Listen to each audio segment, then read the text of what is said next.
Good morning class. आज हम रहीम जी के दोहे जो आपकी स्पर्श बुक भाग वन से लिए गए हैं करेंगे। तो आइए आज थोड़ा सा रहीम जी के बारे में जान लेते हैं। रहीम जी का जन्म सन 1556 ईस्वी में लाहौर में बैरम खां के घर हुआ था। आपका बचपन से ही दरबार से संबंध रहा। दानी स्वभाव के व्यक्ति थे ये। आपने संस्कृत, अरबी, फारसी आदि भाषाओं में अच्छी योग्यता प्राप्त की थी। अकबर के दरबार में इन्हें सम्मान और धन दोनों ही प्राप्त थे। सन 1626 ईस्वी में आपकी मृत्यु हुई। रहीम जी का अवधी और ब्रजभाषा दोनों पर ही समान अधिकार था। रहीम जी ने अपने दोहों के माध्यम से उन सब बातों की निंदा की है जो मानव की प्रतिष्ठा में बाधक होती हैं। यही नहीं, उनके दोहे अपनी सरलता, मधुरता, उपदेशात्मकता, सहजता एवं कलात्मक के कारण हिंदी साहित्य की अमूल्य निधि बन गई हैं। तो हाँ जी, आइए अब हम दोहे स्टार्ट करते हैं। सबसे पहले फर्स्ट दोहा है आपका, रहमन धागा प्रेम का मत तोड़ो चटकाए, टूटे से फिर ना मिले, मिले गांठ पर जाए। हाँ जी, प्रस्तुत दोहा जो है वो रहीम जी के द्वारा रचित है। इस दोहे में कवि ने हमें क्या शिक्षा दी है, क्या मैसेज दिया है कि हमें प्रेम संबंधों को सदा बनाकर रखना चाहिए, या फिर प्रेम संबंधों को सदा ही बनाकर रखने की हमें प्रेरणा दी है। हाँ जी, तो इसमें कवि रहीम जी कहते हैं कि हमें प्रेम रूपी धागे को चटकाकर नहीं तोड़ना चाहिए, क्योंकि टूटे हुए धागे को फिर से जोड़ा नहीं जा सकता। यदि हम उसे जोड़ते भी हैं तो उसमें जो है गांठें पड़ जाती हैं। इसी प्रकार आपसी प्रेम संबंध भी यदि टूट जाएं तो फिर नहीं जुड़ पाते। यदि जुड़ भी जाएं तो उनमें पहले जैसी मधुरता नहीं रहती, अर्थात उनमें खटास तो आ ही जाती है। तो हाँ जी, कहने का अभिप्राय क्या है, रहीम जी कहते हैं कि हमें भी अपने रिश्तों को हमेशा बनाए रखना चाहिए, ठीक है, क्योंकि अगर एक बार धागा टूट जाता है प्रेम रूपी तो वो जोड़ा नहीं जा सकता। अगर हम उसे जोड़ते भी हैं तो उसमें गांठ पड़ जाती है। सेम उसी प्रकार जैसे हमारे प्रेम संबंध होते हैं, अगर वो टूट जाते हैं तो वो फिर नहीं जुड़ पाते, या जुड़ते भी हैं तो उन्हें पहले जैसी बात या पहले जैसी मधुरता नहीं रहती। हाँ जी, दोहा नंबर 2, रहमन निज मन की विथा, मन ही राखो गोए, सुन अठ लेहे लोग सब, बाट न लेहे कोई। विथा क्या होता है? व्यथा यानी दुख। गोए क्या होता है? छिपाकर। अठ लेहे क्या होता है? मजाक उड़ाना। हाँ जी, इस दोहे में कवि ने रहीम जी कहते हैं कि अपने मन का जो दुख दर्द है वो हमें अपने मन में ही छिपाकर रखना चाहिए, क्योंकि सब हमारी बातें सुनकर हमारा मजाक ही उड़ाएंगे। अगर हम किसी को अपने मन की दुख या व्यथा बताते हैं तो वो आपका मजाक ही उड़ाएंगे, कोई तुम्हारा दुख बांटेगा नहीं। भाव ये है कि अपने हृदय के भावों को हमें जग जाहिर नहीं करना चाहिए, मीन्स किसी को भी नहीं बताना चाहिए। कोई किसी के दुखों को भी बांटता नहीं है। तो इसमें कवि ने हमें क्या मैसेज दिया है इस दोहे में, कि हमें कभी भी किसी को अपने मन का दुख नहीं बताना चाहिए।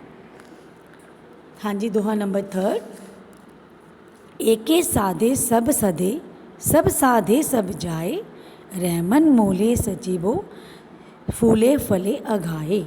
मूल ही क्या होता है? जड़ को। अघाए क्या होता है? संतुष्ट होना, तृप्त होना। तो हाँ जी, इस दोहे में कवि रहीम जी कहते हैं कि जैसे जड़ से हम जड़ को सींचते हैं, कि जड़ को पानी देने से उस पर स्वतः ही फल और फूल आ जाते हैं, उसी प्रकार हमें काम करते वक्त, ठीक है, हमें एक काम करते वक्त एक ही और ध्यान लगाना चाहिए, जिससे हमारे जो सब कार्य हैं वह सफल हो जाते हैं। भी हमें, अर्थात कहने का भाव क्या है, हमें किसी एक इष्ट देव की ही सेवा करनी चाहिए। एक के साधे सब सधे। साधे क्या होता है? पूजना। हमें किसी एक ईश्वर की ही साधना या पूजा करनी चाहिए, क्योंकि एक को मनाने से ही सब काम सध जाते हैं, क्योंकि एक ईश्वर की सेवा से ही सब कुछ जो हमारे काम है वो मनोरथ है पूरी हो जाती हैं। कई लोगों की सेवा करने से सब कुछ नष्ट हो जाता है। जैसे फिर कहा है रहीम जी ने, रहमन मूल्य सींचिबो फूले फले अघाए, वृक्ष की जड़ को सींचने से ही जो वृक्ष पर खूब फल फूल उगते हैं और जिन्हें खा खा कर मनुष्य तृप्त हो जाता है। इसी प्रकार एक इष्ट को साधने से सब कार्य सफल हो जाते हैं। तो इसमें कबीर जी रहीम जी ने यही मैसेज दिया है कि हमें मूलतः परमात्मा पर ही ध्यान लगाना चाहिए। दोहा नंबर 4, चित्रकूट में रम रहे रहमन अवध नरेश, जा पर विपदा पड़त है सो आवत ये देश। अवध क्या होता है? अयोध्या। रम क्या होता है? रहना या बसना। विपदा होता है मुसीबत। इस दोहे में रहीम जी ने चित्रकूट की महिमा का वर्णन किया है। चित्रकूट जो है वो बहुत ही शांत और मनोरम स्थान है। इसमें रहीम जी कहते हैं, अयोध्या नरेश श्री रामचंद्र जी भी वनवास मिलने पर चित्रकूट में निवास कर रहे थे। कष्ट आने पर ऐसी जगह भी जाना पड़ता है जो हमारे अनुकूल नहीं होती। जिस पर कोई मुसीबत पड़ती है तो वे अपने कष्टों को दूर करने के लिए यहाँ पे चित्रकूट में ही आता है। जैसे भगवान राम क्या थे? एक राजकुमार थे, ठीक है, महलों में पले बड़े थे। तब जब उन्हें वनवास हो जाता है तो वे चित्रकूट जैसे पवित्र स्थान पर आकर निवास करते हैं। तो हाँ जी, इस दोहे में रहीम जी ने चित्रकूट की महिमा का वर्णन किया है।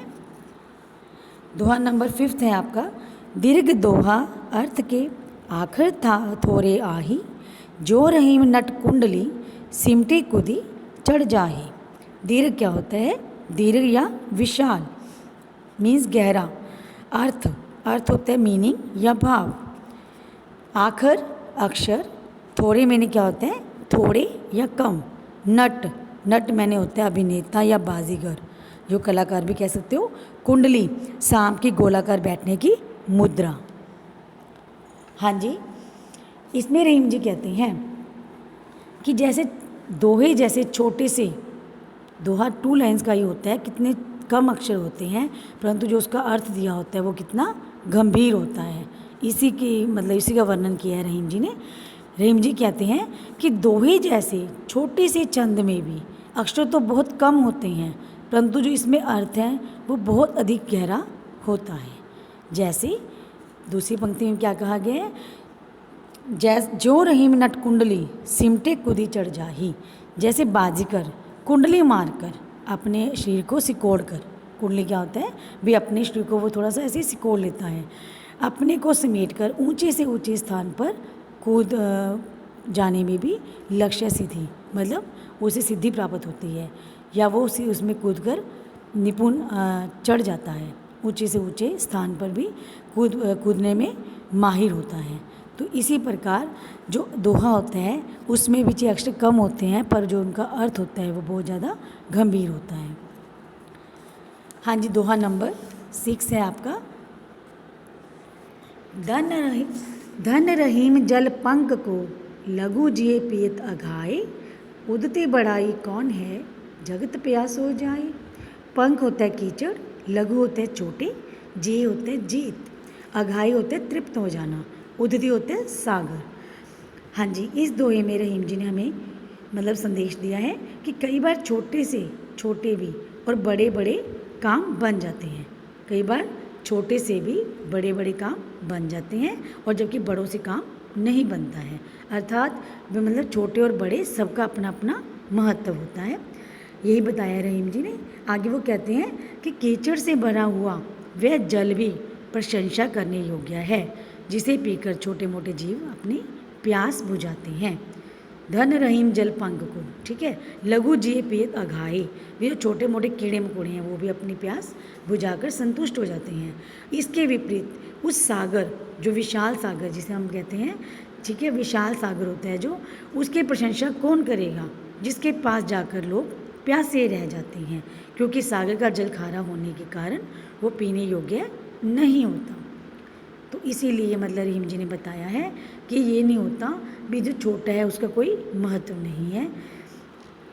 हाँ जी, दोहा नंबर आपका 7,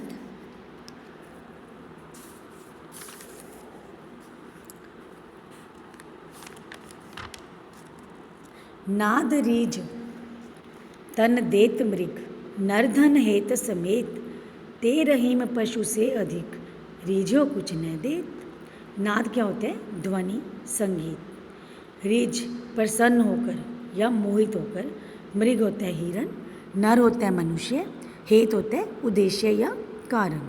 इसमें रहीम जी ने बताया है कि किसी के कार्य से प्रसन्न होने पर उसे समुचित पुरस्कार देने का संदेश दिया गया है। अगर मान लो कोई भी कर्तव्य दिखा रहा है, कोई कलाकार अपनी कला दिखा रहा है, उसके कार्य से प्रसन्न होकर यदि हम उसे कोई उपहार या पुरस्कार नहीं दे सकते तो कम से कम उसकी प्रशंसा तो कर ही सकते हैं। हाँ जी, जैसे नाद रीझ तन देत मृग, पहली पंक्ति में कवि कहता है कि कानों को प्रिय लगने वाली ध्वनि, अगर मृग को, ठीक है, कोई ध्वनि उसके कानों को अच्छी लगती है तो वह अपने आप को, शिकारी को अपने प्राण निछावर कर देता है, अपने आप को उसके समर्पित कर देता है, तथा लोग भी किसी कारणवश किसी कार्य से प्रसन्न होकर उसे धन देते हैं। रहीम जी उस व्यक्ति को पशु से भी अधिक निम्न श्रेणी का मानते हैं जो प्रसन्न होने पर भी किसी को कुछ नहीं देता। कहने का भाव क्या है? वो उसकी प्रशंसा भी नहीं करता।